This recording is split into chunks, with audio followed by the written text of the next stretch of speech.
Most of my subscribers come here, they retire, they get into a relationship with a Filipina, and they're kind of afraid to be subjected to the cohabitation laws, right? We have cohabitation laws. So one of my subscribers asked me, can you hire a girlfriend as a maid, and then if the relationship goes south, you can just fire her?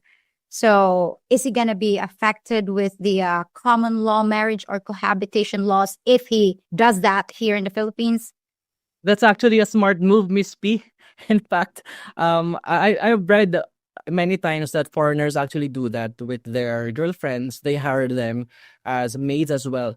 My answer would be yes, you can hire your girlfriend as a maid, but you cannot just fire a girlfriend or a domestic worker when the relationship goes bad, and that will go against our laws on the Domestic Workers Act and then the Labor Code. There are two circumstances by which we can terminate a domestic helper legally. One is for just causes, another is for authorized causes. Just causes, Ms. P, refer to those actions that are illegal committed by the domestic helper. For example, gross negligence, or the domestic helper has committed a crime against the employer or the immediate family of the employer. So that can be a ground for termination.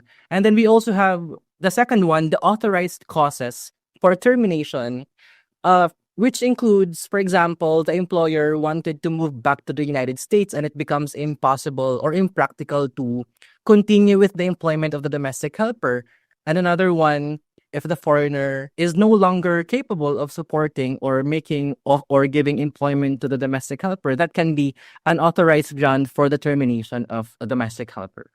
So, hypothetically, attorney, what if upon hiring your girlfriend as a maid, it has to be renewed every 6 months? They'll have an option to terminate the contract and terminate the employment. That may be a stipulation in the contract, as long as you have a valid contract with the domestic helper, and as long as it was clear since the beginning that it's renewable or subject to renewal every 6 months. In a contract, both parties can stipulate whatever, as long as it's not contrary to law, morals, good customs, public order, and public policy. Just put there that your contract is subject to renewal or will terminate in 6 months subject to renewal. That will be a safer contract. Both parties have the way to renew it every 6 months if they're both happy. If not, then at least it's consensual. Both agreed to sign that contract, right, attorney? I think it's a safe contract.